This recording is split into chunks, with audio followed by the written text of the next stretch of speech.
Bonjour, je vous présente aujourd'hui l'analyse technique de l'or et de l'argent tradable à partir de la plateforme de CMC Markets. On va commencer par une vision de moyen terme sur l'or libellé en dollars. On voit que la tendance est toujours haussière et on le voit au fait que les pics demeurent ascendants et que les creux sont ascendants aussi. Et tant que ce sera le cas, au regard de ce critère, on sera en tendance haussière.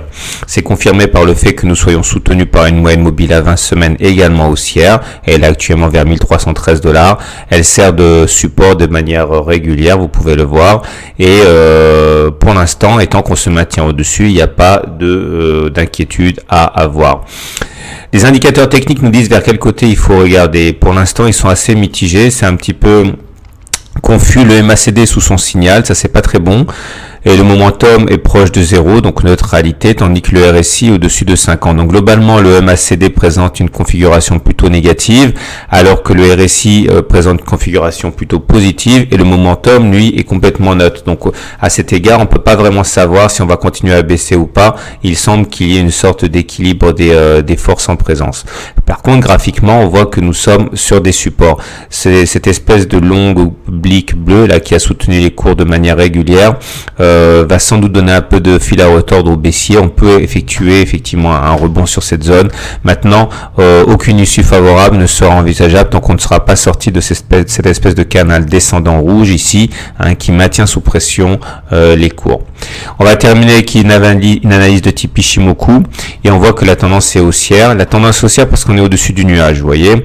On est également au-dessus de la Kijun. Malheureusement, on est en dessous de la Tenkan. Pour bien faire et se mettre à l'abri, il faudrait être au-dessus du nuage, de la Kijun et de la Tenkan, mais il demeure que la tendance est haussière et elle le demeurera tant que l'on restera au-dessus du nuage. On a également un support intéressant à noter ici, c'est cette espèce d'horizontale orange qui correspond à un plat ici de courbe. Lorsqu'il y a une des courbes qui fait un plat, et bien dans son prolongement, on a un support et c'est ça qui fonctionne à merveille actuellement. En tout cas, ça veut dire aussi qu'il ne faut pas le casser, sinon une accélération baissière vers la Kijun aura sans doute lieu. Voilà.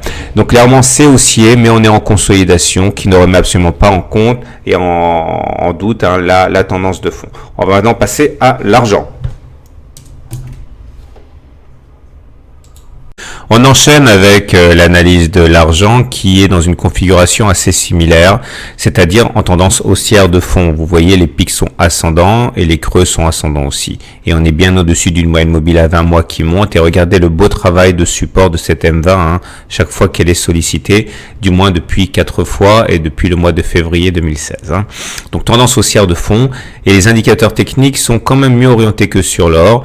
Alors, le RSI au-dessus de 50, ça c'est pas mal, le momentum est clairement au-dessus de 0, mais là aussi on a un MACD qui est en dessous de son signal et qui gâche un petit peu la fête. Donc à cet égard, on ne sait pas trop dans quel sens on peut évoluer puisqu'il n'y a pas de consensus au niveau des indicateurs techniques. Par contre, ce que l'on voit, c'est que là aussi on a un support qui est solide ici et sur lequel on peut sans doute compter.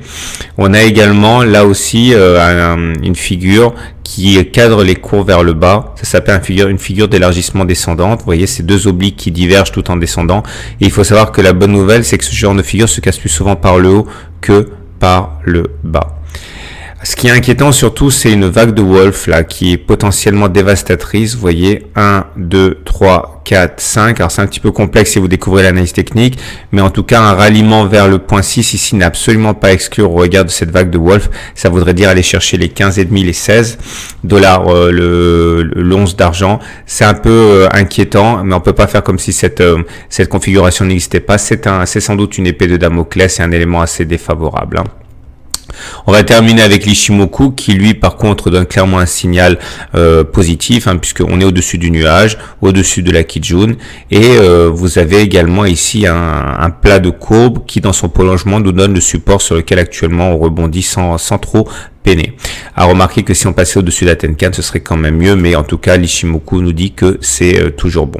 Donc, pour faire le bilan de tout ça, que ce soit pour l'or, que ce soit pour l'argent, la tendance est haussière, on est en consolidation. On peut pas savoir si cette consolidation va s'achever prochainement ou pas. En tout cas, on est sur une zone de support, ce qui est assez encourageant, notamment avec les tensions qu'il y a entre, par exemple, la Russie et les États-Unis, les incertitudes qu'il y a. L'or pourrait bien profiter de ces supports pour rebondir, mais même s'il devait casser ces supports, ça changerait pas que pour l'instant et pour pas mal de temps, on est toujours en tendance haussière de fond sur les métaux précieux.